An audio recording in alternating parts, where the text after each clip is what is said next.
All right, Andy, Harvey, we've got 3 o'clock Eastern. Is it okay if I go ahead and kick things off officially? Yes, Please do. All please. right, awesome. Well, good afternoon, everybody. And if you are watching this as a recording, I hope you're having a good day no matter when and where you are. We are here to talk about raising more money by asking and answering better questions. I love this topic. I'm so excited for you to hear from our guests. And thanks for joining. I know it's a busy time of year. We had Giving Tuesday this week, but it's awesome to see a full room. I'm Steven. I'm over here at Bloomerang, and I'll be moderating today's discussion as always. And just a couple of quick housekeeping items before we get going here. Just want to let you all know that we are recording this presentation and we'll be sending out the recording as well as the slides later on today. So if you have to leave early, or maybe you get interrupted or you just want to review the content, don't worry, we will get all that in your hands later on today. Just be on the lookout for an email from me before the end of the day.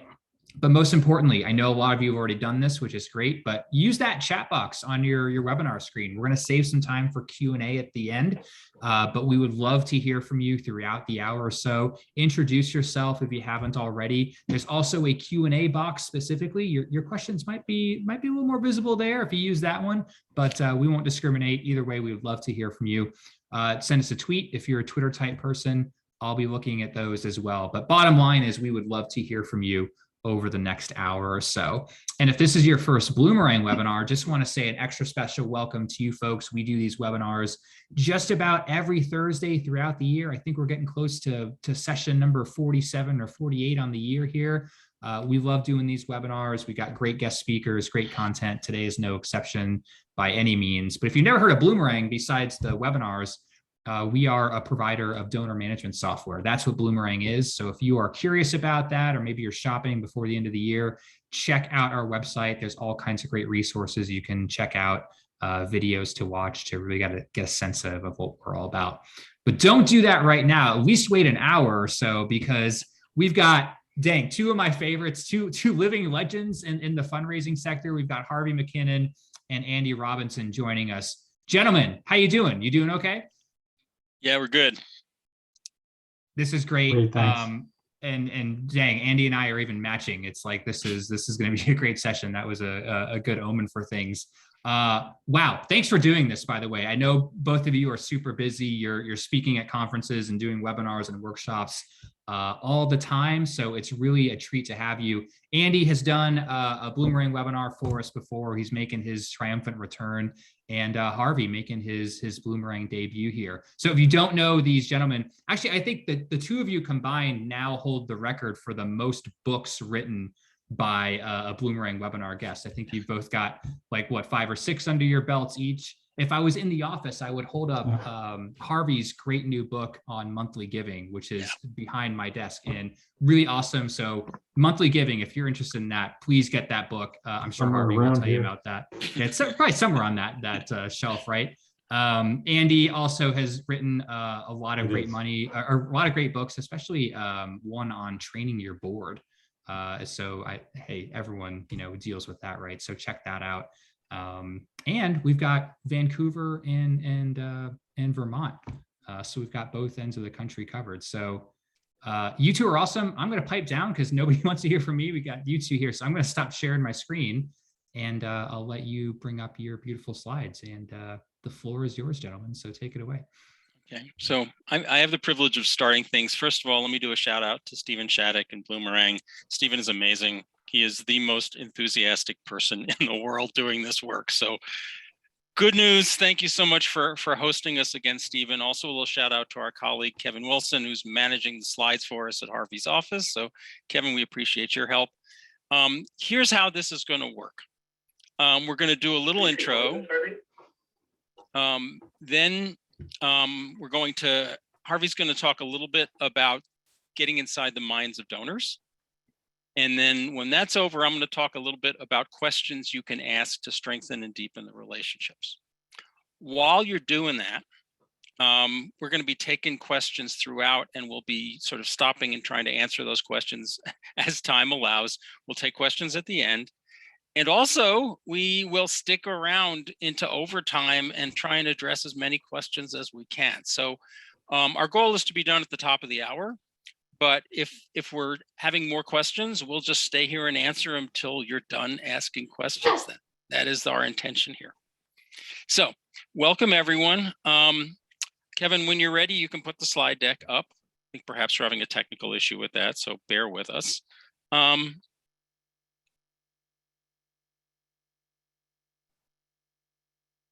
You know, I'll say in terms of outcomes. Oh, good, here they are. Nice to see them. We're interested in what you guys want to learn today.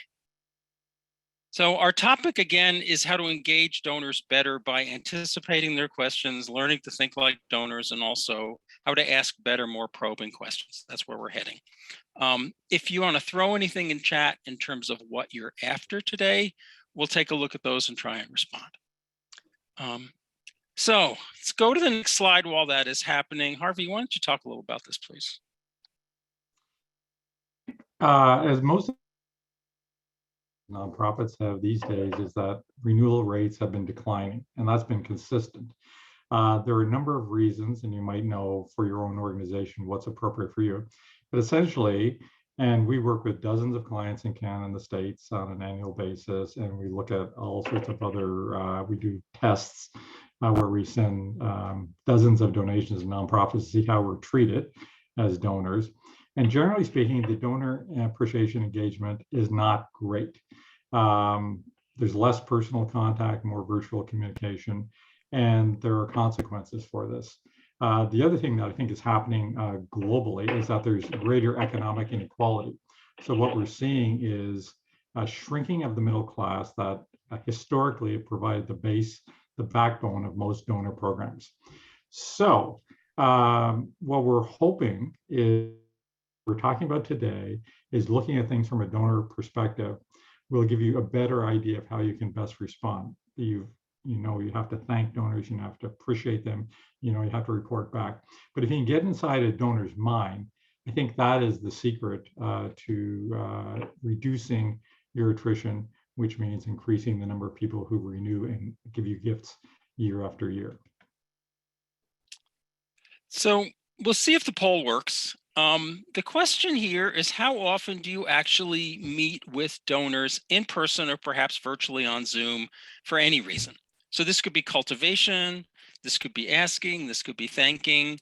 And I'm not talking about specific donor, I'm talking about in terms of your work calendar. Are you interacting with donors daily, weekly, monthly, never? Are you hiding and avoiding them? So the question here is, when you look at your workflow, how much of your time is spent actually having these face-to-face conversations with your donors? So if the poll is launchable, launch it. If not, chat will work for this. And you feel free to go ahead and drop your answers into chat if that's the way to handle this. And we'll see what pops up. Yeah, here comes the run. So this is good. Some more than others. Yeah, that's totally true. Yeah, we're seeing sort of the whole spectrum here, which does not surprise me. Perhaps this is obvious to say to the group, but more is better. More often is better. Deeper engagement is better.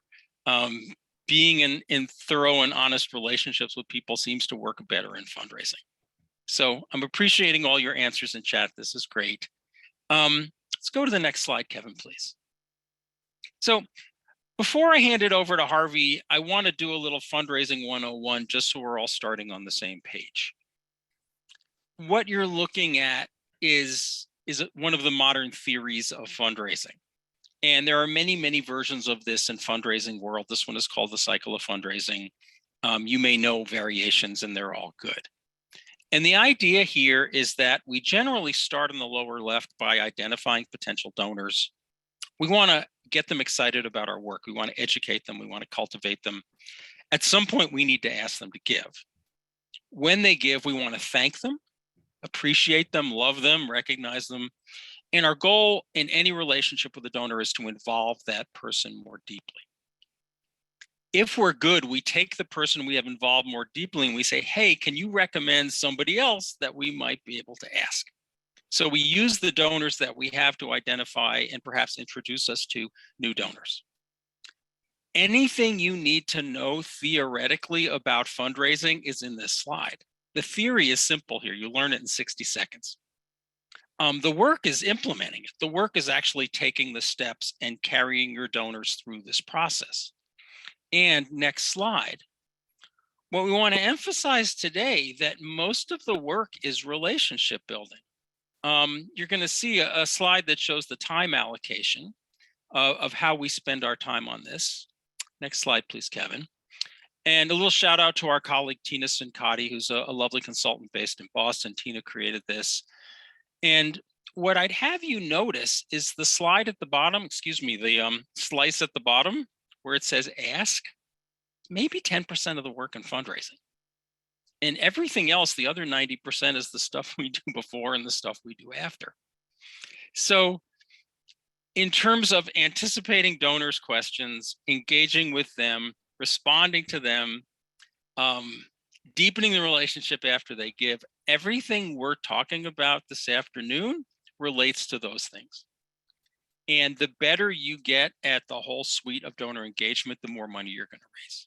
The more intentional we are about this, the more effective we are. So part one goes to Harvey. Let's turn to the next slide, please. And Harvey, take it away. Thank you, Andy. So ultimately, if we know what our donors want, we will be able to provide them with what we can that matches with their values and their interests. Basically, all people spend all day long asking questions, even if we're not conscious that we're asking questions. So if you can remember back when you were a child and you're just asking questions like, can I do the work? Will the teacher be nice? Will I make friends? And teenagers constantly have a bevy of questions. Can I get tickets to the concert? Is that very attractive person in the front row possibly interested in me? Can I get these new clothes? And fundraisers are always asking questions as well, just like donors. And your questions might be along the lines of, how can I meet this major donor, potential major donor? What do our donors really want? Or what is up with that chair of the board and why are they doing all these things? So these things are floating through our minds all day long. So the reason we do the seminar, and I wrote this book on questions, is because my strong belief is this is a methodology of approaching all kinds of fundraising, whether it's major donors, direct mail, face-to-face on the street, your digital work. Because if you can anticipate in advance what some of the barriers are, and that's the questions that a donor might have, every one you can diminish beforehand or early on in the process of engaging them is one barrier that's been reduced. So for instance, I would say that not every donor cares about every one of these 11 questions, but they will have some they care about. And the more you can reduce the barriers on those, as we'll go through this, you'll hopefully we'll show you how to do that. It's closer to the gift. Harvey, we've had a request for you to speak up a little louder. So go ahead and do that. I will try that. Okay. Thank you. I'll repeat everything I just said. No, just kidding. No. So your mind is endlessly busy processing questions all day long, just like your donors.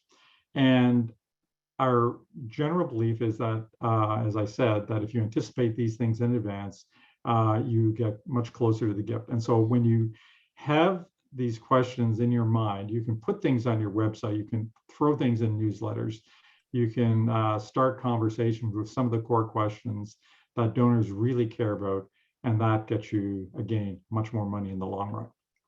So generally speaking, I think the core question for a lot of people is, why are you asking me? The donor wants to know, how do you see them? Is it just an ATM machine, or is it somebody that's, you see them as a kind, caring, community-minded person who might be able to make a difference? They also kind of generally know, like most of us do I approve of the way you see me? So again, it's a values proposition. If you go to the donor or potential donor and you think this is somebody I just have to extract money from, people kind of will notice that in many cases. So if you care about the donors and their feelings and their contribution to the community, that makes a difference. Jimmy Alford, one of the great fundraisers in America, told me a story a few years ago, which was about this volunteer who had to raise money for mental health in a community. And they didn't have many major donors, in fact, none. And so they looked at prominent people in the community, and she called one of them and was coached by Jimmy to ask for a meeting, not ask for money. So the general proposition or principle in fundraising, which I learned decades ago, but does bear repeating, is that if you ask for money, you get advice. And if you ask for advice, you get money. So what this woman did was talk to the donor and convinced her to have the meeting. Initially said, I have no interest in this cause. And the volunteer said, oh, I'm not asking for money. I just want to get your advice. Who else in the community should we talk to? What are the community priorities related to mental health? And the woman begrudgingly agreed to have a half-hour meeting. The volunteer did not ask for money, but they had a nice, pleasant half-hour conversation. At the end of it, the volunteer said, my only request is, could I talk to you a month from now and report back on the people you said I should talk to, see what they said? And the potential donor said, yes, you can. The charity got a $2,500 check the following week without any ask.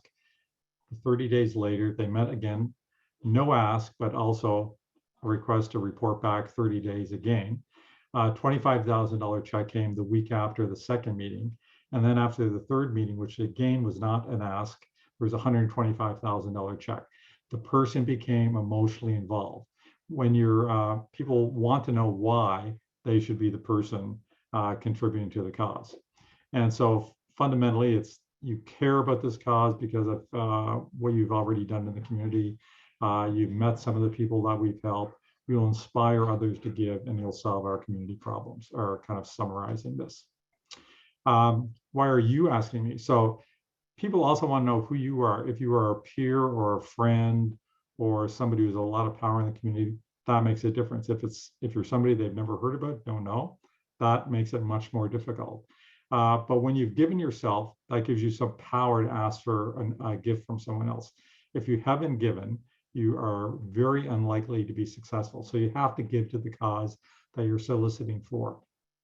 And then you can possibly weave that in the conversation as to why you're doing this, and that gives you credibility. And they also often want to know who else has given in the community. So if you get permission from people to drop names of people who've given, that can make a real difference, because people don't want to be the only person giving, but if they feel like their peers are giving, it really helps tremendously.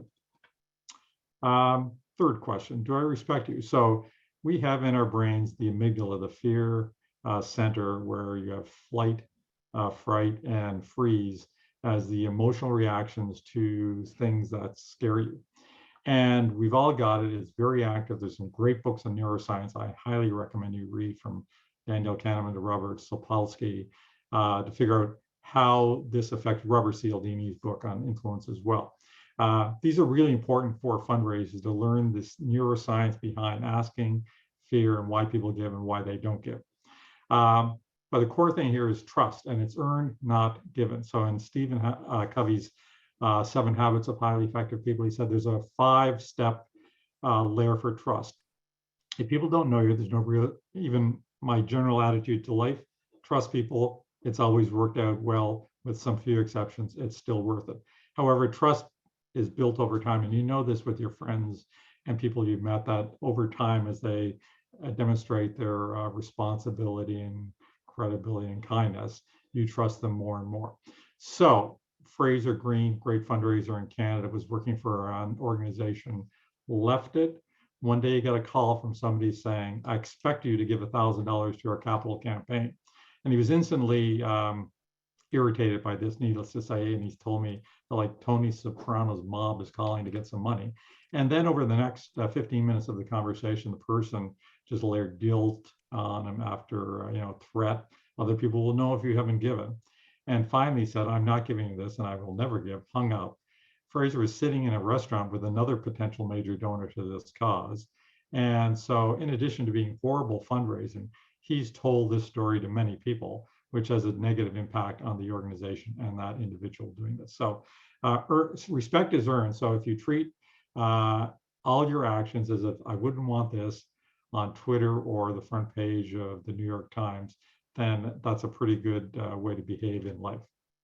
Why you became a fundraiser is also a way to build trust. So if you can integrate why you're doing what you're doing, why you care about the cause, makes a difference. It could be that, my mom had cancer. That's why I'm doing this volunteer work for the cancer organization. It could be that somebody in your family has been in a hospice, got great care. That's why you're working for the hospice.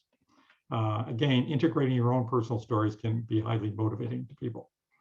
So a core question everybody asks in every seminar is, how much do you want? And Lynn Grant, a great fundraiser, working with Nature Conservancy in Canada, was going into a corporate office a number of years ago. They were going to ask for $250,000. And they decided at the last minute, what the heck, what have we got to lose? Let's ask for $500,000. So they went in, made their presentation, and the person sitting on the other side of the desk said, well, that's great. You only need $500,000. I could have given $1 million if you needed it, but let me write that check right now. And did they go out of there thrilled that they doubled their donation? No, they were really disappointed. They got half of what they could have.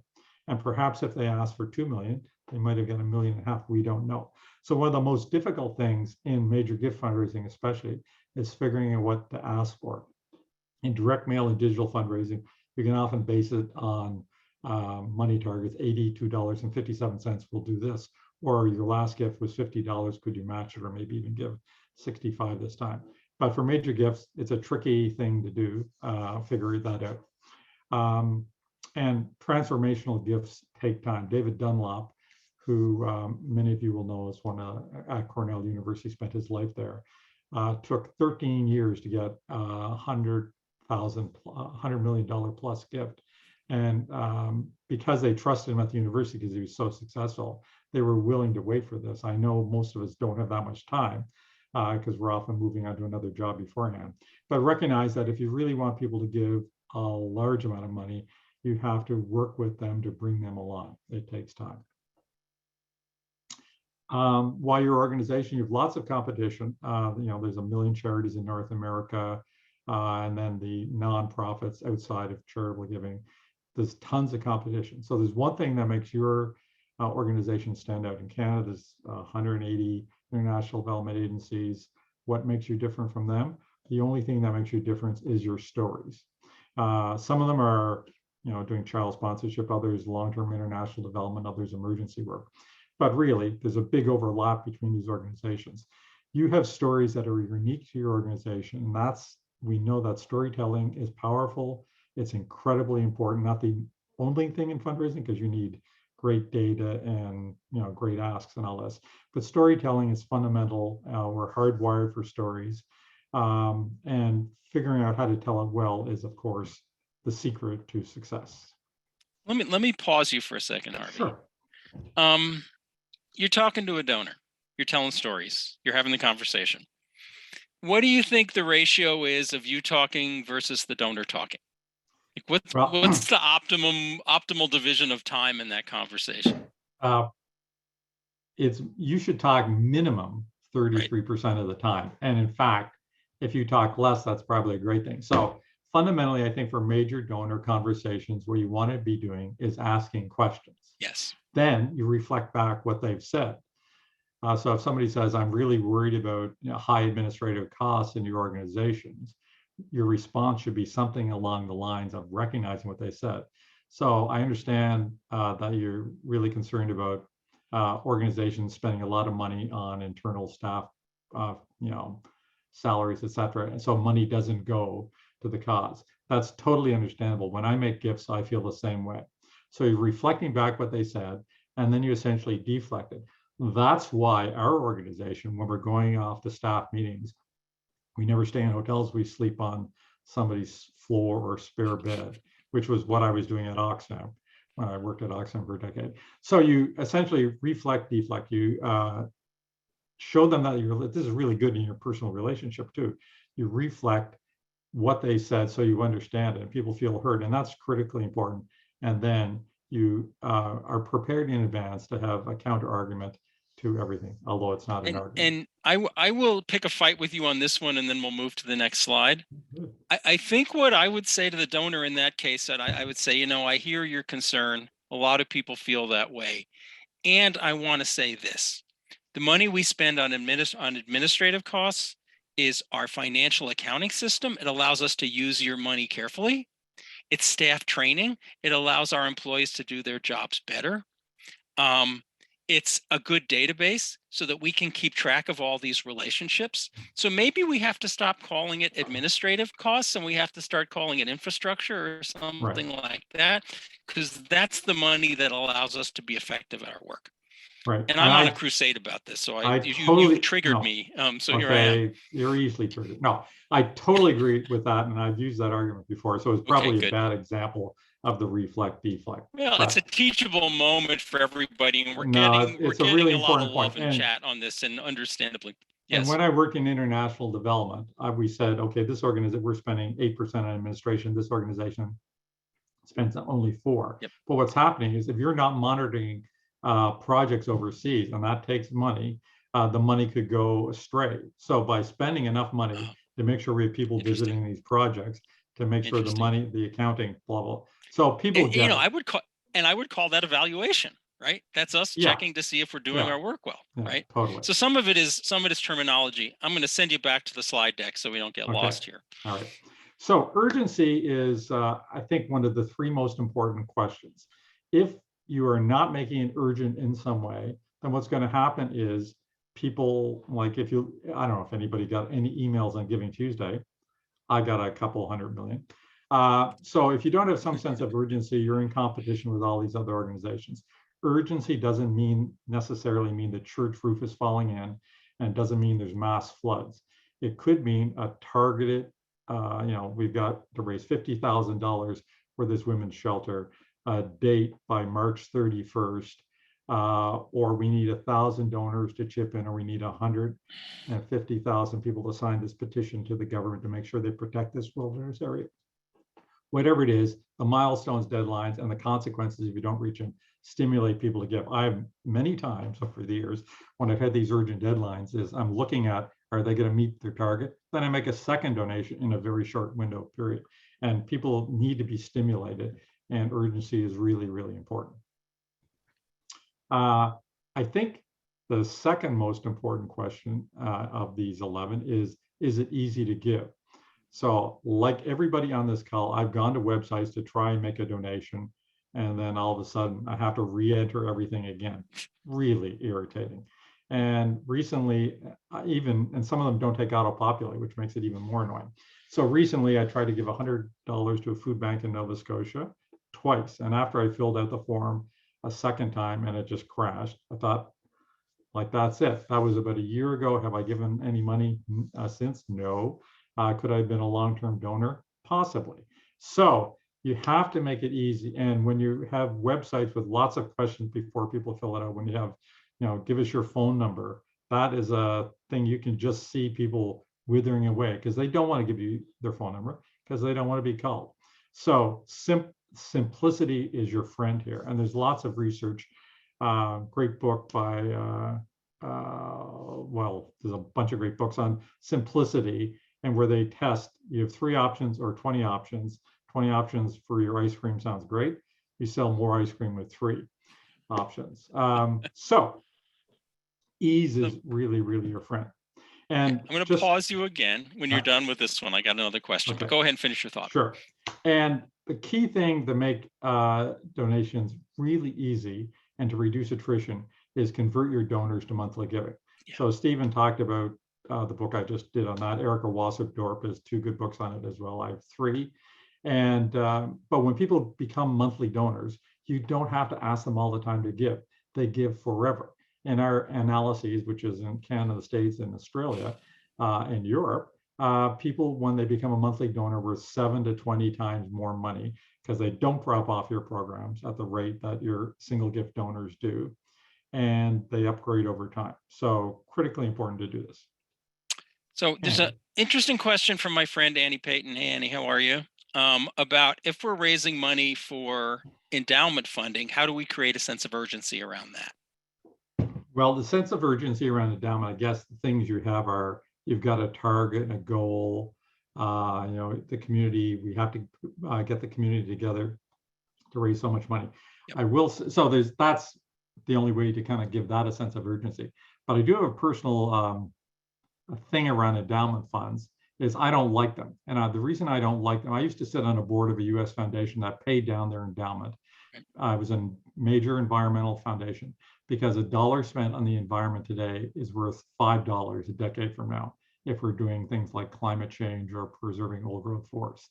Yep. So the other thing about endowments is you're subject to making like maybe 1% if you're lucky on a GIC, or I don't know what the US equivalent is, or risky stuff in the stock market where it could go up and down. If you invest that money in fundraising, the rate of return is going to be 10 times what it is in the stock market. And what a great argument. I was just doing a major legacy thing for National Healthcare Organization, 500,000 donors. They make about 22 million a year from legacies, and they have an $80 million fund that's just sitting there as investment. So, maybe it's averaging 6 to 8% on the annual, because they're not investing in cryptocurrencies or things that could be risky. If they took 5 million of that and invested in legacies, they would get hundreds of millions in return. Okay. So let me run with this. I'm going to take this back from you for a second and then be prepared, because I'm going to hand it over. I want to make a distinction, which is, if people don't know the language here, endowment is money that's parked in the bank, and in general, you can't touch the principal. You can spend the interest, but not the corpus, as they say. On the other hand, if you are pursuing legacy gifts, when people pass away and leave you assets like money, that doesn't necessarily have to go to an endowment. That could go to operations, or that could go to some other special fund. So I'm all about the legacy gifts as well. I feel like that's where the action is moving. And I just want to say that legacy gifts do not necessarily equal endowment funding. Yeah. And, maybe we'll do some more on this at the end about different ways to create urgency around legacy giving, because I have some thoughts on that. Right. Let's go back to the deck. Okay. Another thing that's critically important is people want to know how they will be treated. And I have seen good organizations really mistreat large donors. Local university, my wife was working there as a major gift person. Somebody gave, I think, $350,000, and he never heard from them again about how they put the money in. After a year, because of staff changes, he was like, "What's going on?" She built the relationship again, but it's hard with staff being stressed and people's priorities being dispersed because you have to spend time on Twitter, whatever it is, to treat donors like they want to be treated. But we know that is critically important. So I just want to tell you one story that's my favorite story about how staff treated donor. And in New Zealand, there's a woman, Kristen Castle, worked for a women's shelter. There's a guy called Mr. Smith, and his wife supported them for a few decades. His wife died, and they were both on pension. So he wrote to the 30 charities they were giving, saying, "I'm sorry, my wife just died. I don't think I can support you in the future. I wish you the best." And out of the 30 groups, only 3 sent back a note to him, and only 1 acknowledged the loss of his wife, and it was Kristen Castle. So she took the initiative. This is a small dollar donor. Took the initiative to say, "We really care. You've made a difference over the years. I'm really sorry for your loss."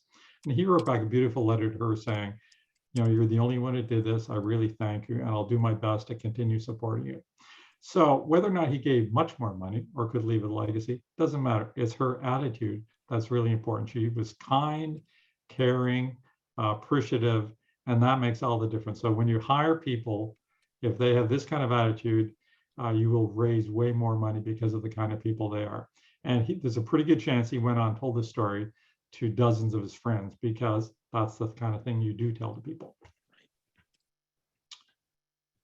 So 9, how will you measure results? So I think there's essentially 2 ways. Most people think of numbers. We served 8,800 meals this week. But there's also another way. Stories are also reporting results. And a lot of major donors we found, and there's a big research study of 50,000 plus donors, actually 22%, which is significant, really care about the numbers. They're kind of numbers geeks like all 3 of us. But they also want most people want to hear stories as well. And John Wood of Room to Read does one of the best jobs I've ever seen about around this. So he created this organization that builds libraries, schools, Girl Scholarships around the world. And I was in a room with him. There's like maybe 80 people in the room. He raised $500,000 with the combination of showing $2,100 will build a library, $20,000 will build a school, $250 is a girl's scholarship. But then he told stories to match with this, and it just was phenomenally successful. So figure out how you can match numbers and stories, because you never know exactly what donors like, even though they probably will tell you. If your donors want to have a say on how you use their gift, yeah, I think you have to be careful for lots of reasons. You don't want them distorting the mission of your organization, taking too much control. And I will say, though, if donors want to earmark their gift, I'm a big fan of accepting it as long as it fits with your mission and the work that you're doing, because I think people are testing you out to see if you will do what they want, meaning spend their gift wisely. And so what I've seen over the years is people come in and say, I want my money to go to this. And then after a few years, they totally trust that you will spend their money wisely. And then they give you general funds that you can do whatever you want for the priorities of the organization. So, but increasingly people want more control over the donations. It's true for younger donors. It's true for a lot of older donors now. In the old days of fundraising, when Andy started, people just give you money and assume you'll do the right thing. And now they're a little more suspicious. So, yeah, right. So figure. Because of people like you in the industry, Harvey. Exactly. And lastly, I think the most important question is, will my gift make a difference? So your donor has lots of options. Keep that in mind. If you can make it more tangible and emotional, it makes a difference. So there's a great book called Made to Stick by Chip and Dan Heath, because they're on SOFI, which is the showcase, SOFII, showcase of fundraising, innovation, and ideas. They've got a list of the top 40 marketing and fundraising books of all time. Go to it, and that's, I think, in the top 5. And it's a book that's not necessarily about nonprofits, but there's a bunch of stuff in nonprofits. And what they essentially say is that, and they've got studies to prove this, that if you have a success formula, if things are simple, unexpected, concrete, credible, emotional, and story-based, you will have way more success. And when you incorporate these 6 elements, it makes a difference for donors, because the simplicity is key. We're not very good at this. We've got too many, I'm all in favor of intellectuals and reading and learning and teaching. However, they're not the ones that should be writing your copy. You have to make it simple so people can understand what you're doing. And so I'm going to just stop there and see if Andy has any questions before we move. Yeah, I'm going to throw you a question or two, and then I'll take over the deck here. So this is a specific question from Diane, but I want to make it more generic. It says, how easy is it? How is an easy way to communicate $300, $600 per couple donation as a special tax deduction? And the generic question I want to pull out of this is, how do we think about tax deductibility as an incentive for giving? And is it powerful? Is it not powerful? Is it something we should lean into? What do you think?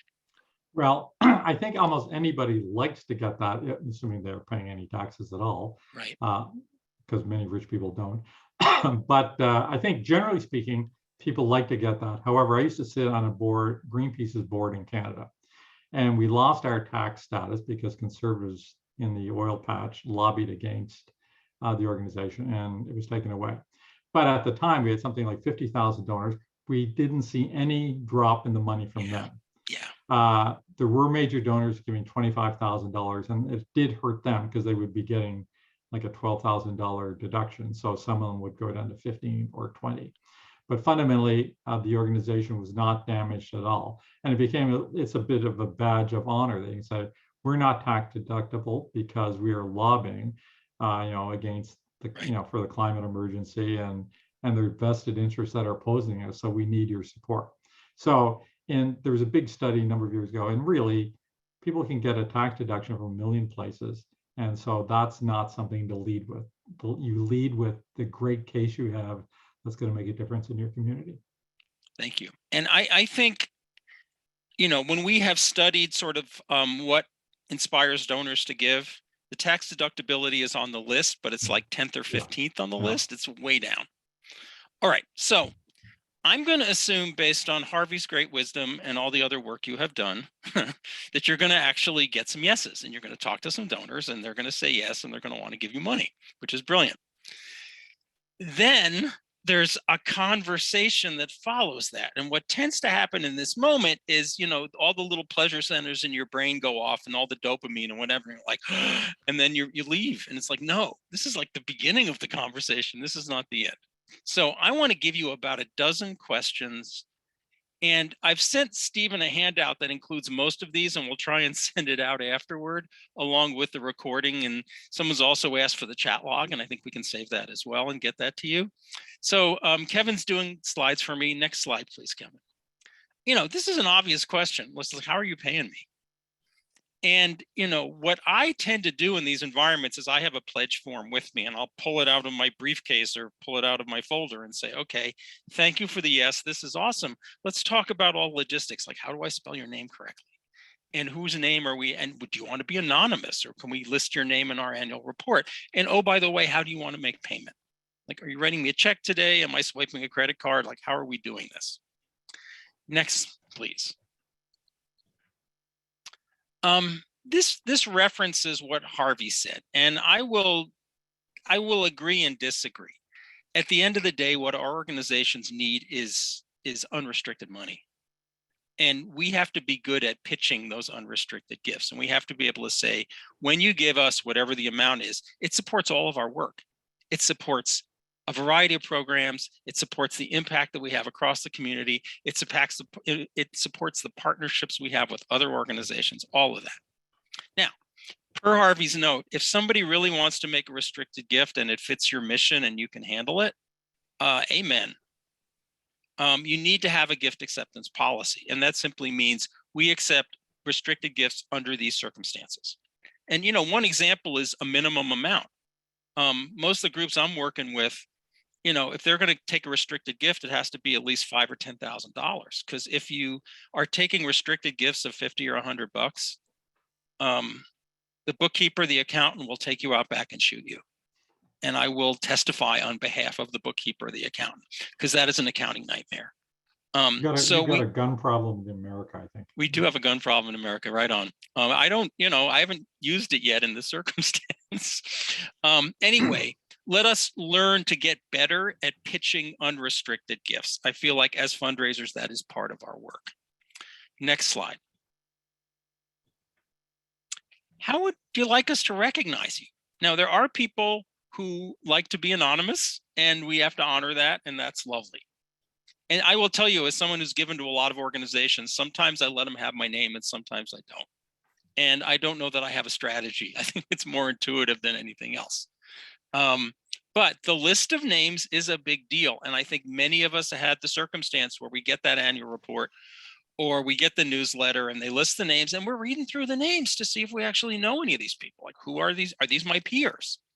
So I feel like it's valuable. And what I would do if I didn't have another strategy is I would do an opt-out rather than an opt-in, meaning we will publish your name unless you tell us otherwise. But what I'm envisioning here is an actual conversation with a donor where I can ask this question: how would you like to be recognized? Next slide, please.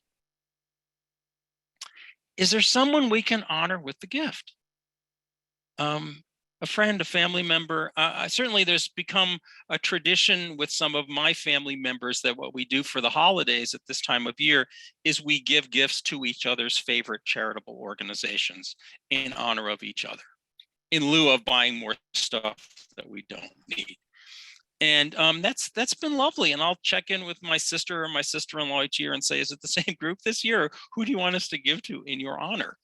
And I will let them know it's in their honor. And hopefully these charitable organizations are sending a note to the people I am honoring saying, FYI, we got a gift from Andy in your honor. So if you have a pledge form, definitely keep that option on the form so you have a way to track that. And oh, by the way, this implies that you have a database where you can park this information and have access to it. This is, I guess, a sideways plug for Bloomerang. And which is a fine database company, and there are many others too, but you really need to have a functional database to make this work. Next slide. Now, you may have already uncovered this before you got to this point in the conversation. Any good donor conversation is a discovery conversation.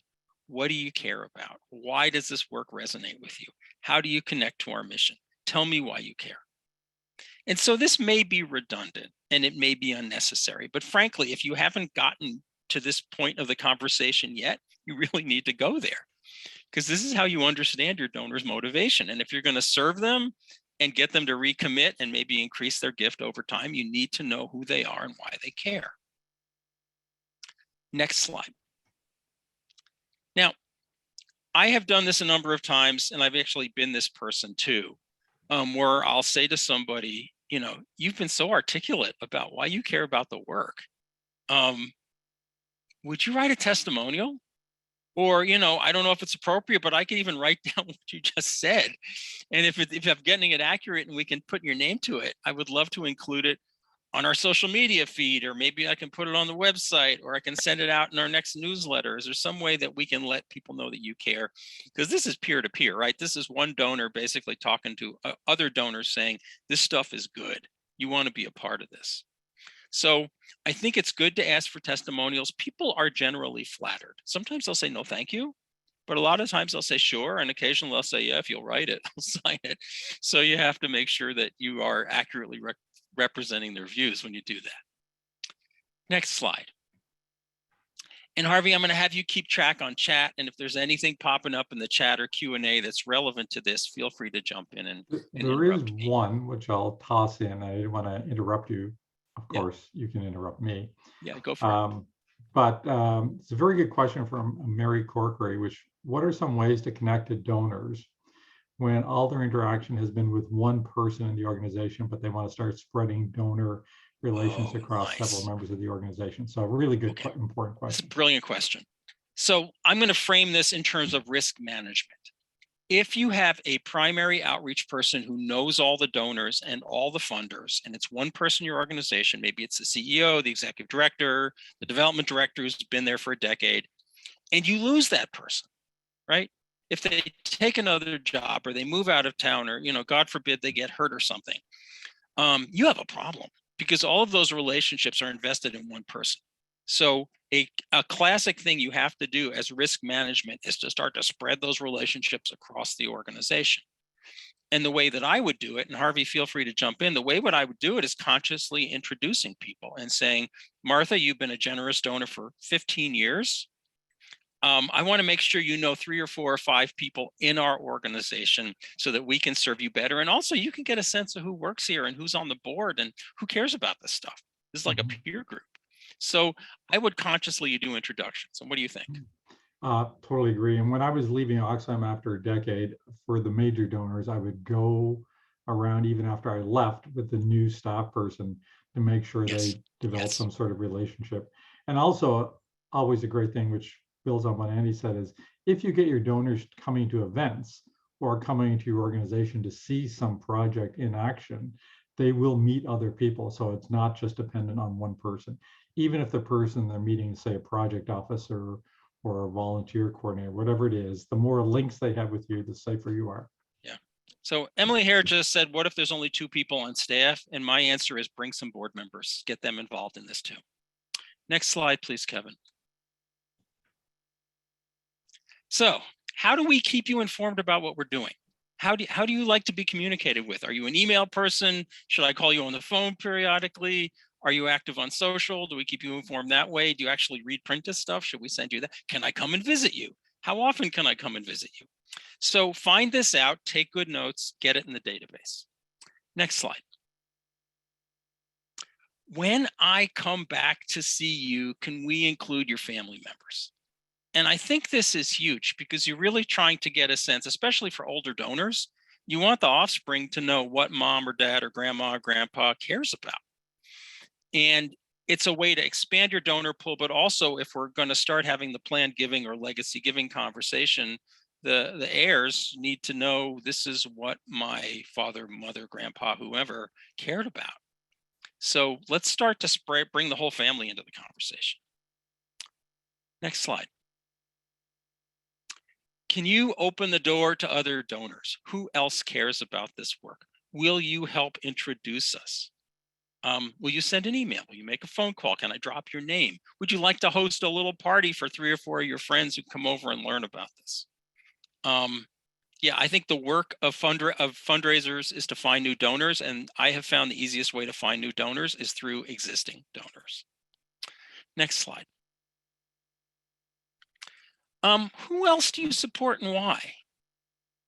Now, this may also be part of the discovery at the beginning of the conversation or earlier in the relationship. And I'm fine talking about other organizations. I don't find that problematic. I might say, tell me 3 or 4 of your favorite charitable groups and why. What do you like about them? Because you learn a lot. But if you haven't gone there yet, this might be an opportunity to go there. Next slide.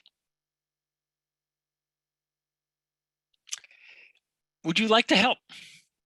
Would you like to volunteer? And this is not for everybody because, as you know, some people find fundraising to be scary, phobic, toxic, etc. But there are people, you're going to meet donors who are enthusiastic and are articulate and ask you good questions and tell good stories themselves. And you're going to start thinking, wow, this person would be an awesome fundraiser for us. So I think it's fine to ask that. And again, you have to have ways to manage these volunteers if they say yes. So don't make this part of the conversation if you can't actually use them. But if you think there is a good way to use them, bring them in. And one more question. I'm sorry, next slide. There it is. How often do you give? Now, this is a slightly awkward question because somebody just dropped a little money on you and then you're like, when do you give again? But I think it's okay to say, tell me about your calendar when you think about this so that I can be on top of that, so I know when to engage with you, so I know when to leave you alone. We assume often that our bigger donors are once a year donors, and that is assumption, right? That's us assuming without actually asking. And so there are donors who will say, you know what, I'm a once a year kind of person, but if you have a special need or you have an emergency or there's some cool opportunity that pops up in the middle of the year, come and talk to me. And you're not going to know this unless you ask. So I think it's part of the list. Now, next slide. As mentioned, I did a book with my friend Andrea Kilstead called Train Your Board and Everybody Else to Raise Money. And we turned this into an exercise. And I will also do a shout out to Harvey because these questions started as an article that we wrote for what, Harvey? The Grassroots Fundraising Journal, maybe? I can't remember who published it. Grassroots Fundraising Journal. Anyway, as a result of that, there is a tracking form. And I have sent this to Stephen, and Stephen will send it to you so that you'll have a way to, when you're meeting with donors, actually have something to write some of these answers on, which will make your life a little easier. So that's the formal stuff, next slide, that we wanted to present. And we're going to hang out and address as many questions as we can.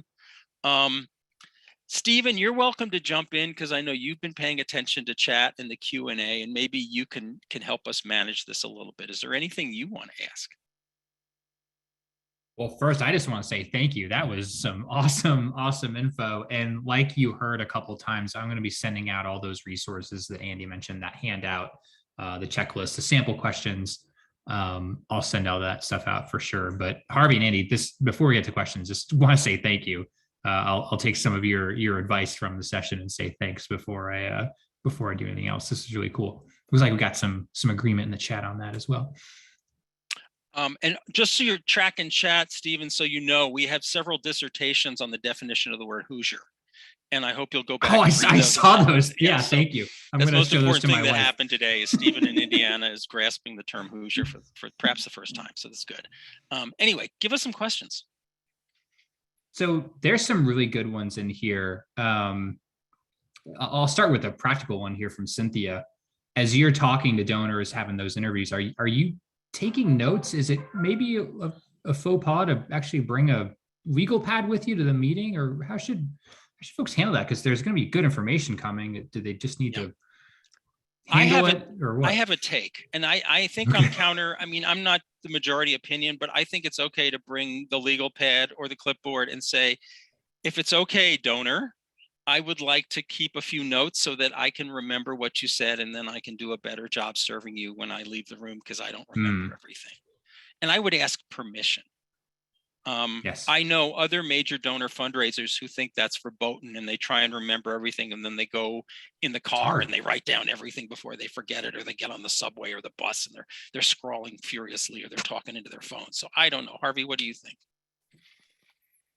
I think if you go and say exactly what you said, that you ask permission and explain the reason why, and it is a good reason. I want to make sure that I capture everything you care about. Then relatively few people will, object to that. I was in a major donor legacy meeting last week, which I planned to tape and ask permission because I knew the donor would be okay with that, for a letter I was writing for this university. But too noisy in the restaurant. I was shocked that there were that many people out. And so I did have to do exactly that as soon as I got back, make notes. But I think people are pretty okay if you ask, and maybe even some of them flattered. Yeah, It's true. I love it. Always good to address the elephant in the room if there is one, right? Yeah. Yeah, note here from Cassie is here Kasia. saying, Yeah, I'm oh seeing yeah, it go too. ahead. You read Yeah, my mind, Ed. yeah, Kasia is saying if you ask for advice, it's a way of, and you write down what they say, it's a way of showing respect. It's like, oh yeah, Love you're it. actually serious about taking the advice I'm giving you. So right on, good point. Well, here's one from Mary. I'm sure Harvey has some thoughts on this, but any tips for generating monthly donations from folks who give one time, kind of here and there? A million of them. I just did. Got a whole book of them. Shameless plug, but for my books, I give all the royalties away. But there's a ton of tips in there on how to use different channels, how to renew people, how to keep people, how to retain people, how to upgrade people. And I just did a 20-part video how to masterclass series on monthly giving. I didn't bother telling you guys this, but maybe we can send it out to donor the participants afterward. So it's 4 hours of modules on how to do this better. Because again, your average monthly donor worth $1,000 to $2,000. Fundamentally, you can do it at almost no cost by on every reply form in a direct mail letter. Should you do that, have a box where you give people the option to join. Have 1 or 2 sentences in the letter. And by the way, one of the best ways you can give is this. Make sure it's always on your website, one-time gift or gifts monthly. You can tell stories in your newsletters of how donors did this. It's so easy, and it's a way they can contribute to the organization all year round. So essentially, you look at all the tools to communicate with donors and give them soft asks. And I've also done this launch programs for a number of organizations where they had no monthly donors, and in a couple of cases, no donors or 17 donors, and now they have thousands of these. It's the key thing is asking people persistently, making it an easy option, and again, some urgency and ease go a long way with converting people to monthly. Yeah. And the other trick that I have seen used is a match or a challenge. So a donor has pledged $5,000 if we can find 50 new monthly donors in the next 7 days. Yeah. So that stuff tends to work pretty well. Yeah, and we've used different kind of matches where they'll match dollar for dollar the donation.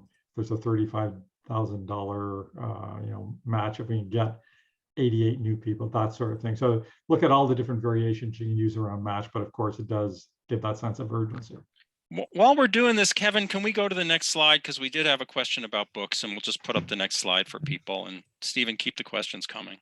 Yeah, I love this one. It's from an anonymous asker, but it's definitely speaking to me as a millennial. Do you have any recommendations for how to overcome a large age gap between the fundraiser and the donor? The person asking the question says, I'm much younger than the donor often and find it hard to be taken seriously. Yeah. Any tips for those younger fundraisers? I bet there's at least a couple folks attending that have gone through I dye my hair gray. And not a problem for Harvey. Right, shave your head so you look bald. God. So first of all, I'm going to add a layer to this because there is ageism in fundraising. Absolutely. There is also sexism in fundraising, and there is racism in fundraising. And, depending upon what your primary identities are, these things can all show up as a barrier with donors. So, I'm expanding the question slightly here.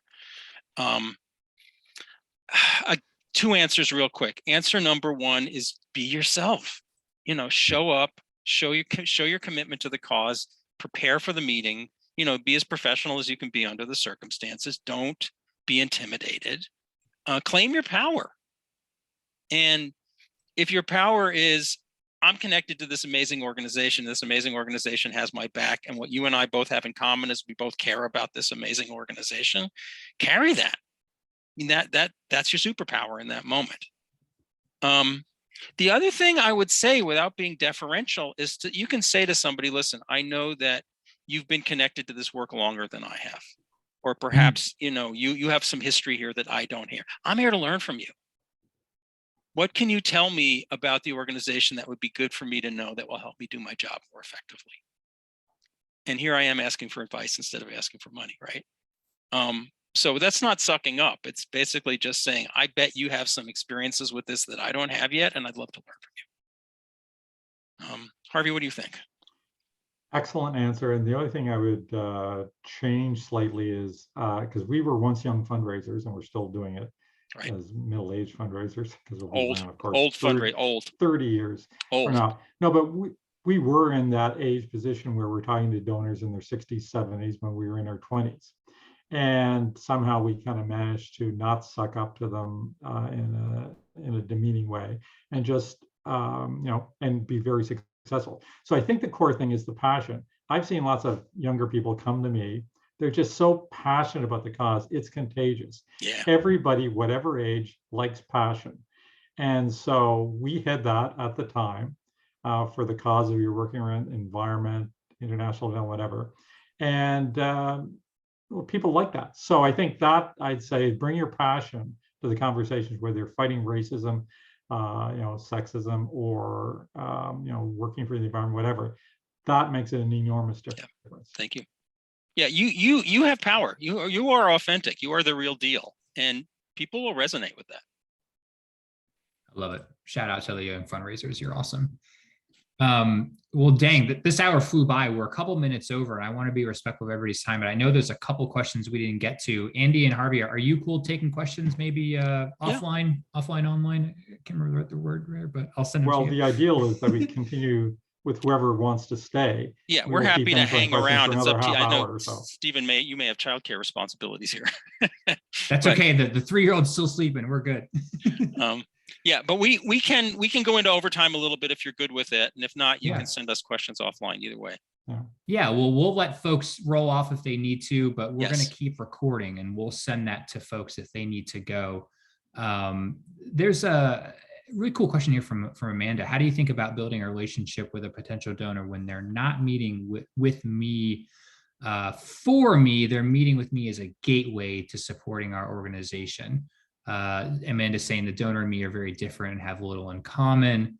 They're interested in the donor, but the donor probably isn't interested in them. It seems like that is kind of what you're recommending, right? To kind of put the organization at the forefront, or am I kind of reading that incorrectly? What do you think? Are you asking us, or is that a... Yes, I am. Harvey, you take the first bite at this if you would. Sure. Well, I'm not totally clear on what the question is here, but so I'm interpreting and I may be wrong. And so if you'd like to come back on, Amanda, and clarify it if I'm incorrect. But I think, again, you figure out what they are interested in, where those circles overlap, and then work in the area to try and expand that middle where you overlap. So if the donor is interested in the cause and not interested in you, just as Stephen's saying, focus on the cause and how their gift and participation can make a difference. And then you will build the relationship over time. And again, as we talked about, listen to what they say, ask them a ton of questions. Yeah. And everybody likes to be asked questions because it shows you're interested in them. Yeah, and I think ultimately, if you can, make it about the cause or the organization, and not necessarily about you. And that helps. It's imperfect, but it's what we got. Cool. And what about maybe kind of the inverse? Sally here is saying that they already know the donor kind of socially, and it sounds like from the question that they're trying to maybe pivot that into more of a, I guess maybe not professional is the wrong word, but they're friends, right? They're already buddies.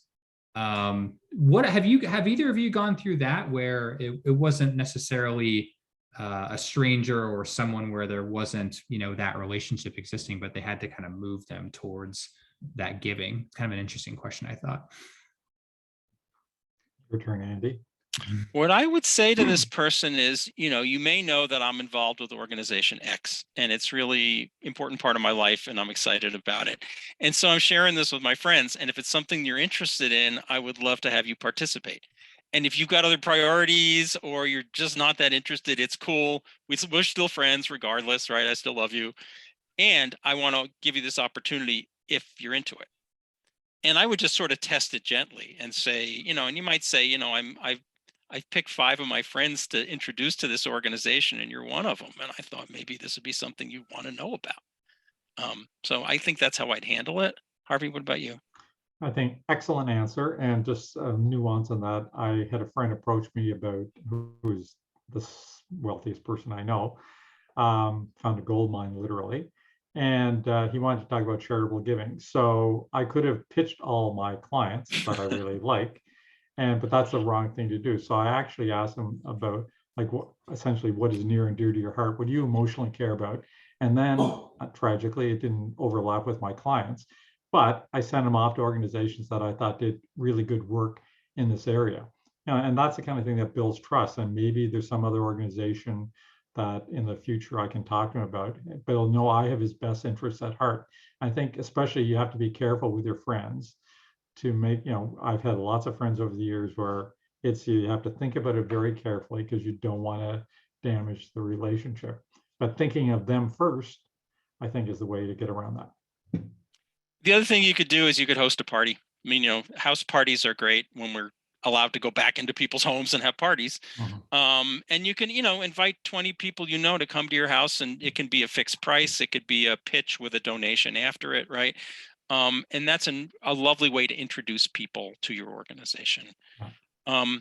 If you're interested in house parties, I'll try and remember. I'll put in chat. There's a guy named Maury Warshawski, who's sort of the guru of fundraising house parties, and he wrote a nice little booklet about it. So I'll go ahead and drop that in chat. Nice. I like this question from Olga. How do you sound genuine when communicating urgency? Maybe you have a very pressing need that you want to communicate to a donor, but maybe you don't want to, panic them or, make them kind of freak out. What any tips for when the need is kind of urgent and you may need that help very, very soon? Harvey, you write more copy than I do. I imagine you think about this a lot as part of copywriting for fundraising appeals and such. What are you thinking? Well, there always, and I write lots of different letters for lots of different kinds of causes, but there always is something urgent. And the urgency is actually the ideal letter or copy, whether it's an email or even if you're talking to people, is every charity has a problem that they're there to solve or multiple problems. So we work with groups like Covenant House, and we'll tell a story of somebody on the street who, thanks to Covenant House, is now off the street, is going to community college, has a plan for the future. So we've already kind of solved that problem, but that's the story you illustrate other urgency because there are more people like him on the street, and your donation today can get somebody else off the street and change their life and strengthen our community. So you have to figure out for a particular cause where you can kind of build a sense of urgency. But almost every cause has that. So if you want to identify your particular cause, I could give it a shot if, what I think might be some urgency for your organization. Any thoughts, gents, on donor challenges? Robert posed a hypothetical here in the chat where an anonymous donor says that, hey, if the organization can get 200 new monthly donors, they'll give the organization $5,000. What are your thoughts on challenges in general and for monthly giving? Have you seen that work specifically, Harvey, as kind of the recent monthly giving guy? Andy mentioned this earlier, but it works really well. So we've even hilariously enough show how well this stuff works. We did literally a door-to-door drop near the end of year for a hospital client, like mass mailing to just every household with a matching gift in it, and somebody non-donor gave $50,000 because of the match. Wow. So psychologically, people like these matches, and a number of our clients twice a year will use them, and they work. Yeah, and I'm looking at Robert's question. Hi, Bob. I think I know who it is. And the answer is double down. I mean, sort of re-communicate with the people who haven't given yet. And the other thing you could do is go to the donor and say, okay, you said we get $5,000 for 200 of them.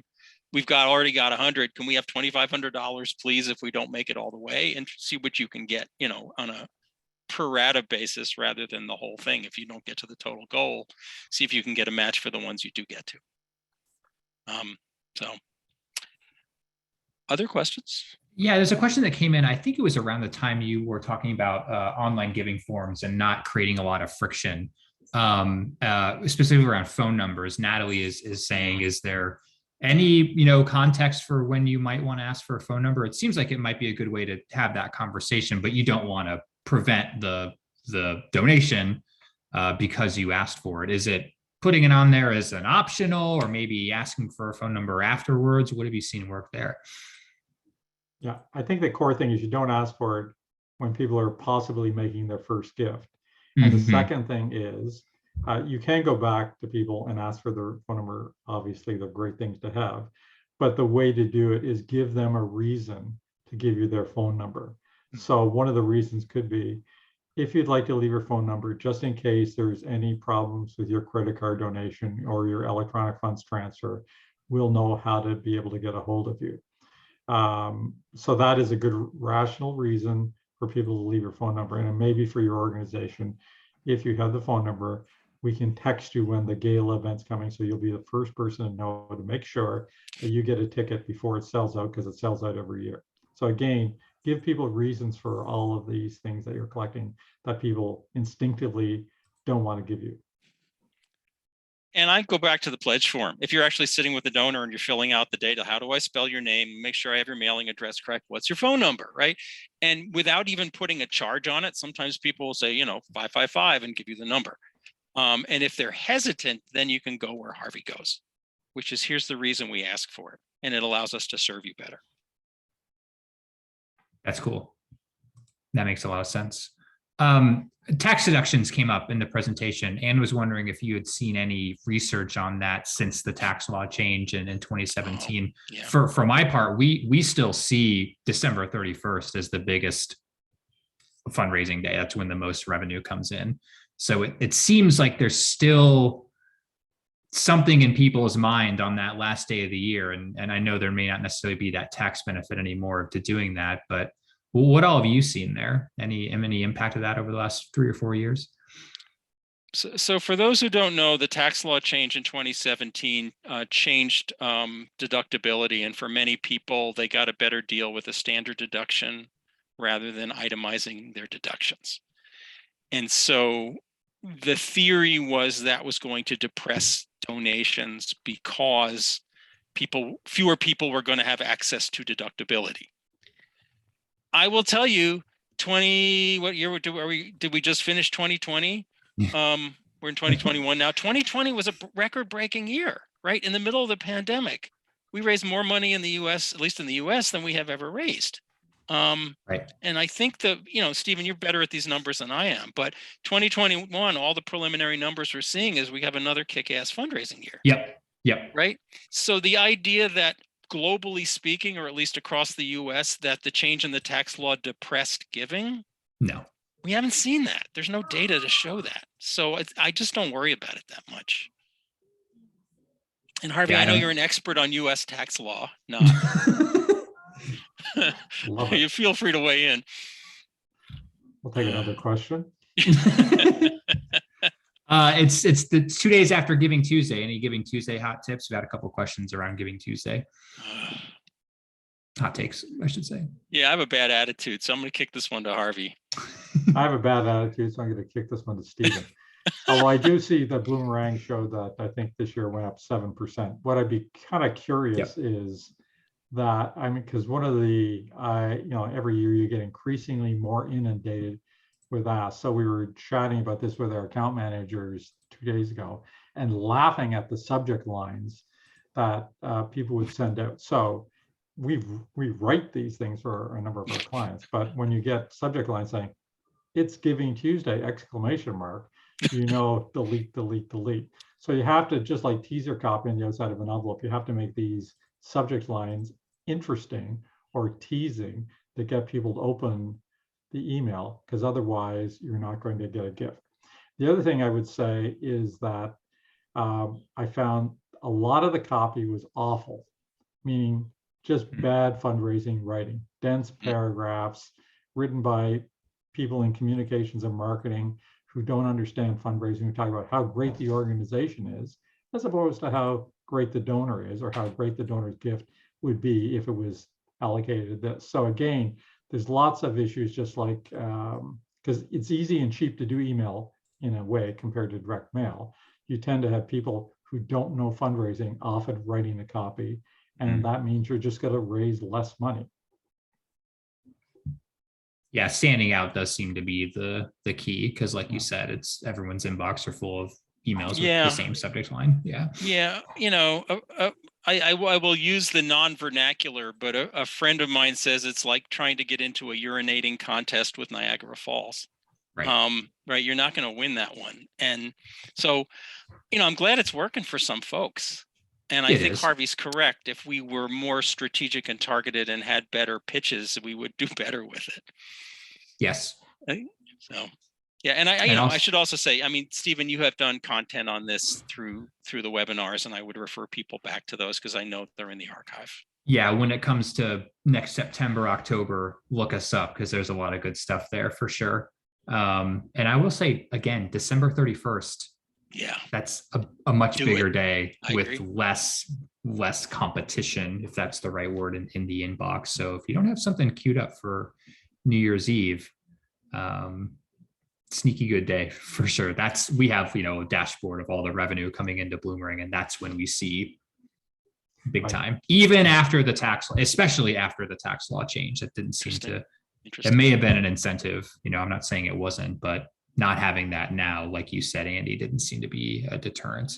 I see you answered about the books, Harvey. The only other question I see here is from Kelly that we didn't get to. One person shop. I know you suggested having board members help out, but for someone who is a one person, you know, team, and they're doing a lot of other things other than, you know, getting additional help, which I think is really good advice. What do you think they should focus on in that, maybe that, to use the pie chart analogy, they've got that little sliver of time to do this kind of stuff? Are there maybe some low-hanging fruit that you recommend they focus on? Well, I have strong opinions on this. Again, it depends if Kelly's going to be around for a long time. It makes a difference, because then you can focus on things that really bear fruit. But legacies, for instance, as we know, many of our clients, so legacies are $70,000 to $125,000 a year.